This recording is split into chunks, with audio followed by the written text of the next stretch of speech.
안녕하세요. 저는 지방에 살고 있는 40대 후반 남자입니다. 최근 캄보디아 납치 사건을 보며 7년 전 필리핀에서 겪었던 일이 떠올랐습니다.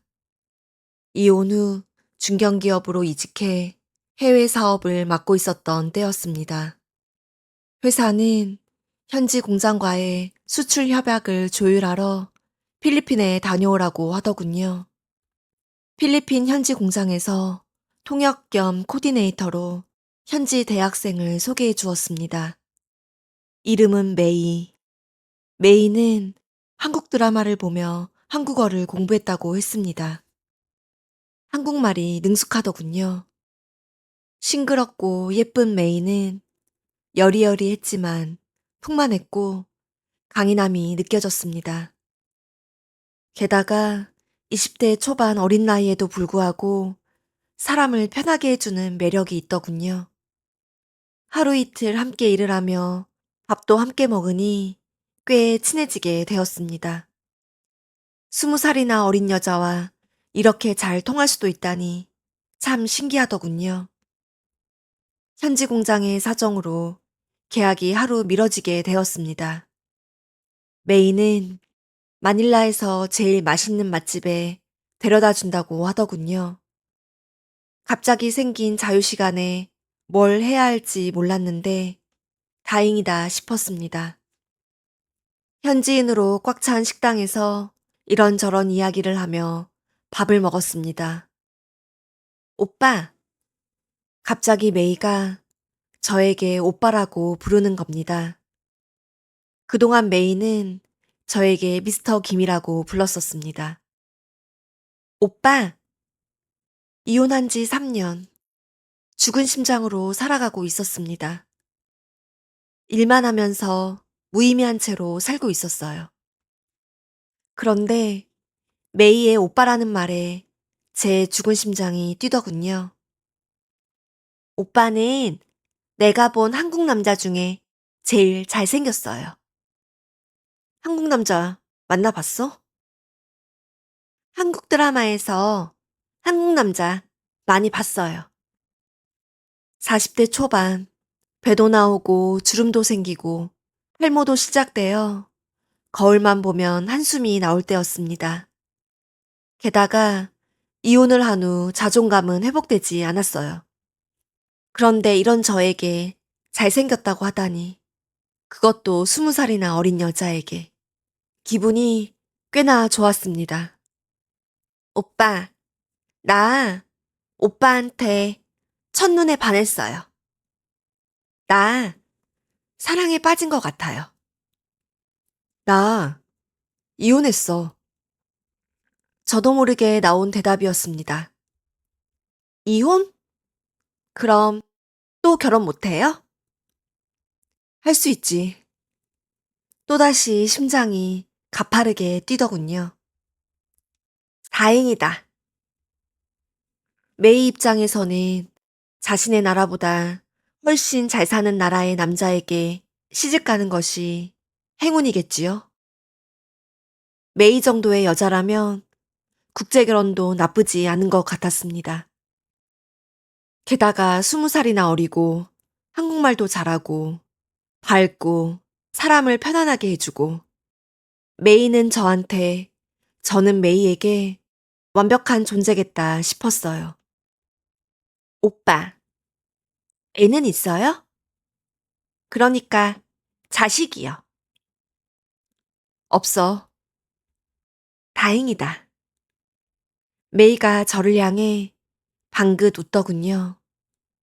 그 웃음에 제 몸이 사르르 녹는 것 같았습니다. 오빠, 이거 먹고 저희 집 갈래요?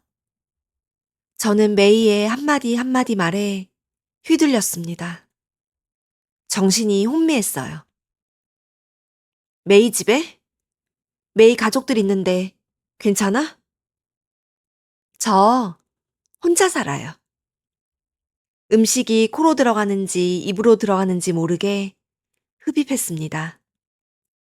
메이의 꿈이 한국에서 사는 것이라면 그 꿈을 저를 통해 이루게 해주고 싶었어요. 식당 앞에서 기다리니 메이가 부른 택시가 왔습니다. 가방에 들어있는 돈이 마음에 걸렸어요. 현지 공장에 선 지급을 할 27,000달러였습니다. 그 당시 환율로 우리 돈 3천만 원을 낮에 은행에서 인출했었습니다. 호텔로가 돈을 금고에 두고 메이의 집에 가는 게 좋겠다고 생각을 했습니다. 그런데 메이가 제 손을 덥석 잡았습니다. 오빠, 얼른 타요. 제 손은 오랜만에 여자 손에 붙들려 있었습니다. 제 손에 짜릿짜릿 전기가 돌았습니다. 오빠, 얼른 타요. 그 손에 이끌려 택시에 탔습니다. 저와 메이는 택시 뒷좌석에 탔습니다. 저는 메이의 손을 다시 살포시 잡았어요. 그러자 메이는 저를 보며 방긋 웃더군요. 저는 세상을 다 가진 듯 기뻤습니다. 타국에서 출장을 와서 이렇게 인연을 만날 수도 있다니. 만난 지 사흘 만에 이렇게 사랑이 싹틀 수도 있다니 신기했습니다. 사랑스러운 메이의 얼굴을 쳐다보았습니다. 저도 모르게 메이의 입술에 입맞춤을 했어요. 메이는 놀라더군요. 다시 메이의 입술에 입맞춤하려 하자 메이는 택시기사가 본다는 듯 저를 저지시켰습니다. 제 마음은 불타올랐고 빨리 메이 집에 도착하기만을 기다렸습니다. 택시는 도심을 벗어나 달리기 시작했습니다. 메이는 자신이 가난한 지역 출신이라고 했습니다. 오히려 잘됐다 싶었어요. 메이를 한국에 데려가면 메이는 한국의 모든 것에 만족할 테니 말입니다. 돈돈거리던 전처가 떠올랐어요. 전처와 이혼한 게 다 메이를 만나기 위한 거였구나. 그 생각이 들더군요. 어느 캄캄한 도로에서 택시기사는 차를 세우더니 차에서 내렸습니다. 담배 피우려고 차 세운 건가? 메이를 향해 묻자 지금까지 저를 향해 환하게 웃던 메이의 얼굴이 차갑게 식었습니다. 당황할 틈도 없이 택시기사가 제 쪽 문을 열더니 제 머리에 무언가 겨누었습니다. 총인 것 같았어요. 어느새 차 한 대가 옆에 서더니 그 차에서 어떤 남자가 내렸습니다. 그 남자도 제 옆으로 타더니 제 머리에 무언가를 겨누었습니다.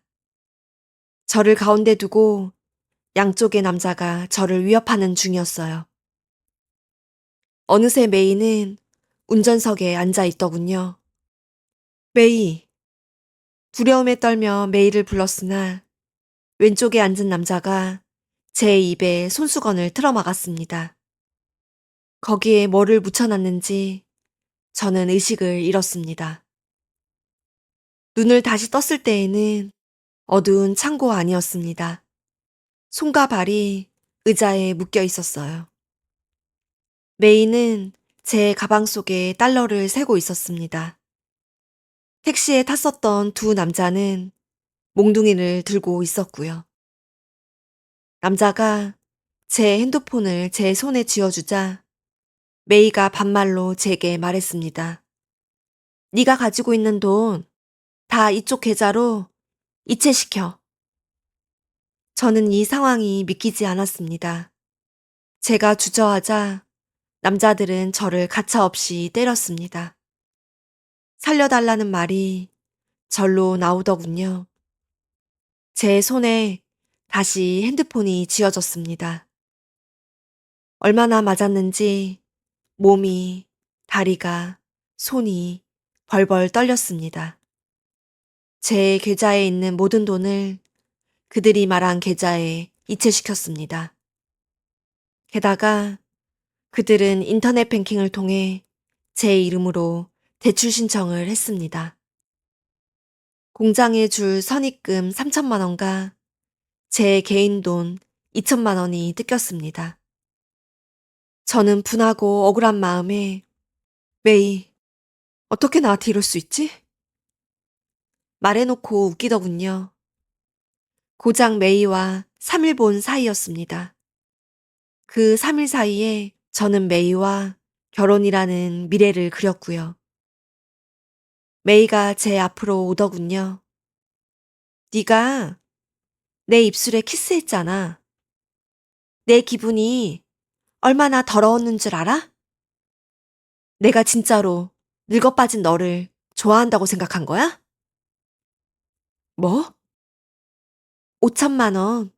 다 네 죗값이야. 주제를 모른 죄. 메이가 제 얼굴을 때렸습니다. 남자들의 폭력도 이어졌습니다. 저는 맞다가 의식을 잃었습니다. 다시 눈을 떴을 때 창고 안에는 아무도 없었습니다. 의자에 묶인 손목과 발목의 끈을 겨우 풀어내고서 그 창고를 나왔습니다.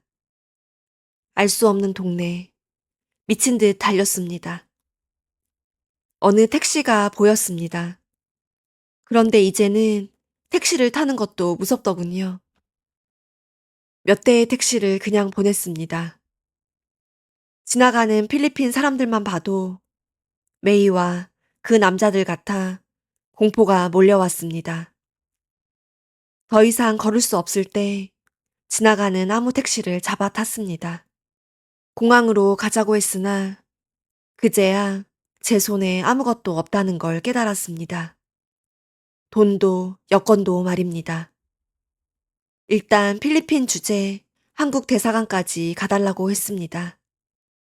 택시비도 없어 대사관에 도착하자마자 대사관 건물로 뛰어들어갔습니다. 경비가 무슨 일이냐고 물었고 저는 납치 감금 당했다고 말했습니다. 경비는 저를 대사관 안으로 들어가게 해주었고 택시기사는 들여보내지 않았습니다. 대사관 직원은 제 얼굴에 피와 멍을 보며 무슨 일 있냐고 물었지만 저는 그저 긴급 여건이 필요하다고만 했습니다. 메이 일당을 신고할 생각도 못했습니다. 그렇게 하루 만에 긴급 여건이 나왔고 한국으로 돌아왔습니다. 회사에는 메이가 회사 돈 3천만 원을 훔쳐 달아났다고 거짓말을 했습니다. 필리핀 여자에게 단 사흘 만에 사랑하는 감정이 생겼고 그 여자와 국제 결혼을 생각했고 그런 여자에게 납치를 당해 폭행당하고 돈을 뺏겼다는 말을 그 누구에게도 하지 않았습니다. 그렇게 여자가 고팠냐? 그렇게 멍청하니까 네가 당하지. 그런 말들을 들을 것만 같았습니다. 회사는 법적 사실 확인 후 3천만 원을 보상해 준다고 했습니다.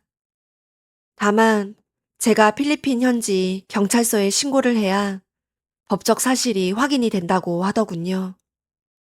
필리핀을 다시 가고 싶지 않았습니다. 7년이 지난 지금도 말입니다. 필리핀 현지에서 신고를 하지 않았기에 회사 돈 3천만 원을 제 돈으로 보충했습니다. 그 후 업무에 집중할 수 없어 한참을 헤맸습니다. 부서도 이직을 해 국내 업무만 담당했고요. 나중에 현지 공장에서 말하더군요. 공장에서 아르바이트로 늘 고용했던 친구는 몸이 안 좋아 대신 일해줄 통역사를 인터넷 카페에서 급하게 구했다고요. 그 뒤로 메이에게 연락을 해봤으나 연락이 되지 않았다고 했습니다. 메이가 제출했던 이력서도 다 거짓이었다고 저에게 사과를 했습니다. 사람에게 가장 무서운 건 외로움이 아닐까 싶습니다. 외로움에 허덕이면 그저 툭하고 내뱉은 말 한마디에도 그게 사랑인 줄 착각하고 싶습니다. 인간은 사랑받고 싶고 인정받고 싶으니까요. 외로움에 허덕이면 범죄의 표적도 잘 되는 것 같습니다. 7년 전에 저처럼요. 지금도 외로움에 허덕이지만 여자가 저에게 따뜻하게 굴더라도 이제는 믿지 못하겠더군요. 지금까지 제 이야기를 들어주셔서 감사합니다.